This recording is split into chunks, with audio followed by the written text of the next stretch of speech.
নমস্কার বন্ধুরা, হর হর মহাদেব।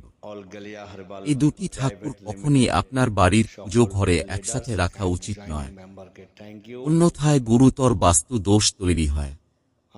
এর ফলে গরিব হতে বেশি সময় লাগবে না। আপনিও যদি এই ভুল করে থাকেন তাহলে হয়ে যান সাবধান। আমাদের হিন্দু ধর্মে প্রতিটি বাড়িতে অবশ্যই ঈশ্বরের পূজা ঘর করা হয়, যেখানে আমরা প্রতিদিন পূজা করি আর করা উচিত। কারণ বন্ধুরা, আমাদের বাড়িতে নির্মিত পূজার স্থান ঈশ্বরের সাথে যোগাযোগের একটি মাধ্যম।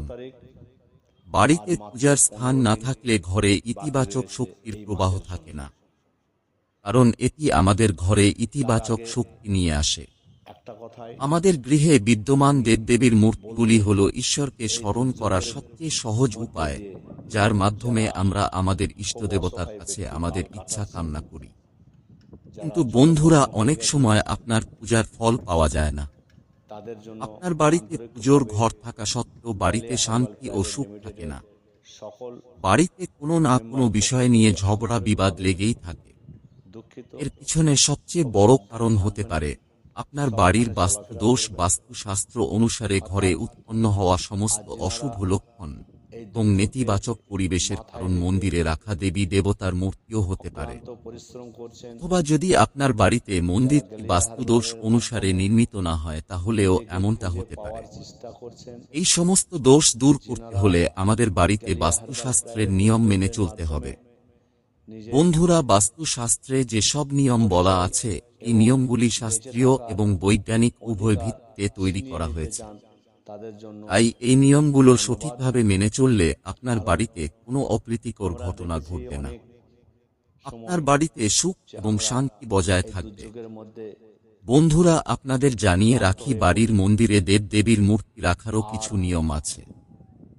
ঘরে কোন দেবদেবীর মূর্তি রাখা নিষেধ, অথবা কোন দেবদেবীর মূর্তি একসাথে রাখা উচিত নয়, আর কোন দেবদেবীর মূর্তি একসাথে রাখা শুধু বাস্তুশাস্ত্রে, এমন গুরুত্বপূর্ণ নিয়মের উল্লেখ আছে।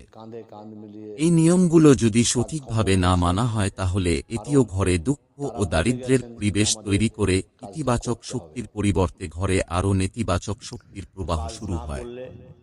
এতে পরিবারের সদস্যরা হতাশ ও অসুখী হয় এবং একই সাথে এটি বাড়িতে আর্থিক সংকট তৈরি করে।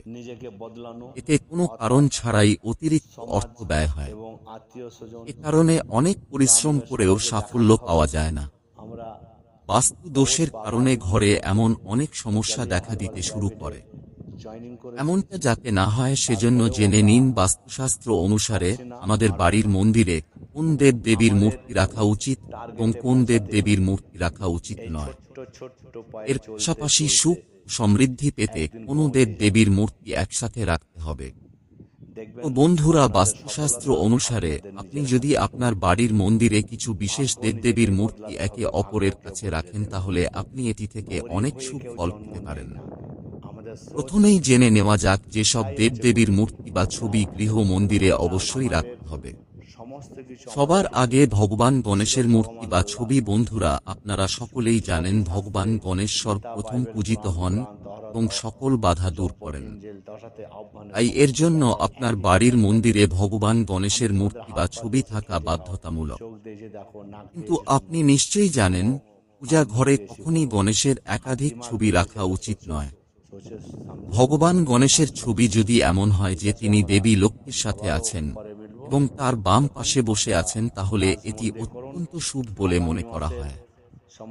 কারণ বন্ধুরা, এই ধরনের ছবি বা মূর্তি ঘর থেকে সমস্ত বাধা, সমস্যা এবং নেতিবাচকতা দূর করে। দ্বিতীয়ত, দেবী লক্ষ্মীর মূর্তি বা ছবি।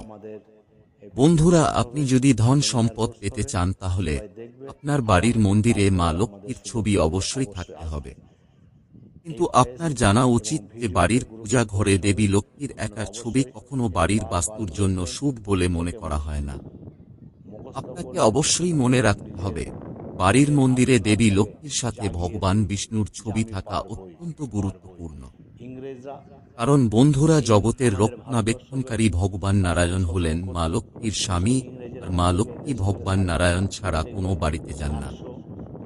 দেবী লক্ষ্মীকে সন্তুষ্ট করতে আপনারও প্রতিদিন দেবী লক্ষ্মীর আগে ভগবান বিষ্ণুর পূজা করা উচিত। এতে করে ঘরে সমৃদ্ধি ও সুখ বজায় থাকে।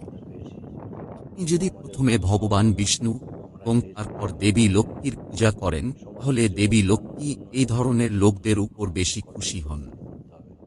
এছাড়াও হনুমানজির মূর্তি বা ছবি বাড়ির মন্দিরে অবশ্যই রাখুন। এতে বাড়ির সমস্ত বাস্তু দোষ ও গ্রহ সংক্রান্ত ঝামেলা দূর হবে। এর সাথে সাথে যদি বাড়িতে হঠাৎ করে কোনো সংকট আসে তবে তা ও বজরঙ্গবলীর কৃপায় দূর হয়ে যাবে। তবে ঘরে হনুমানজির বসে থাকা অবস্থার মূর্তি বা ছবি রাখতে হবে। এতে ঘরের সুখ শান্তি ও সমৃদ্ধি বজায় থাকে। চতুর্থ হল রাম দরবারের ছবি। বন্ধুরা, আপনি যদি চান বাড়ির সকলের মাঝে ভালোবাসা বজায় থাকে এবং ঘরের সমস্ত পারিবারিক ঝামেলা নষ্ট হয়ে যায়, তাহলে এর জন্য আপনার বাড়িতে রাম দরবারের ছবি অবশ্যই রাখতে হবে।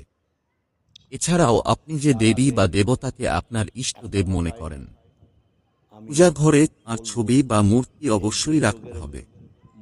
এছাড়াও বন্ধুরা, আমরা যদি আমাদের বাড়ির পুজো ঘরে ভগবান শ্রীকৃষ্ণ ও রাধা রানীর ছবি বা মূর্তি একসাথে রাখি, তাহলে এটি অবশ্যই আমাদের ভাগ্য পরিবর্তন করে। কিছুদিনের মধ্যেই আমাদের জীবনের সমস্ত দারিদ্র্য শেষ হয়ে যায়।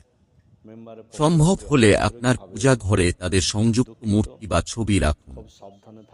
কারণ বন্ধুরা, এটাই ভালোবাসার মূর্ত প্রতীক যে বাড়িতে তাদের ছবি বা মূর্তি থাকে সেখানে স্বামী স্ত্রীর মধ্যে কখনো ঝগড়া হয় না, আর এতে ঘরে সম্পদ বৃদ্ধি পায়।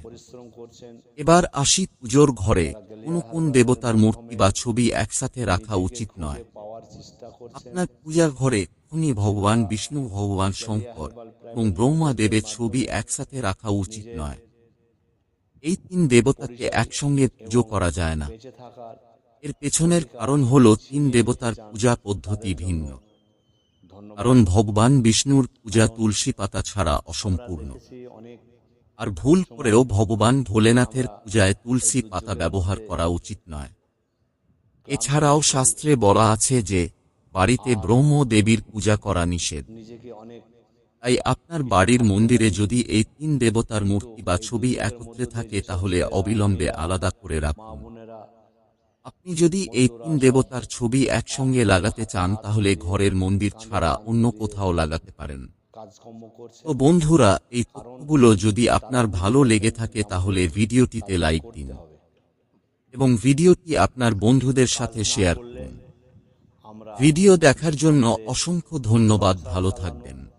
নমস্কার বন্ধুরা, হর হর মহাদেব।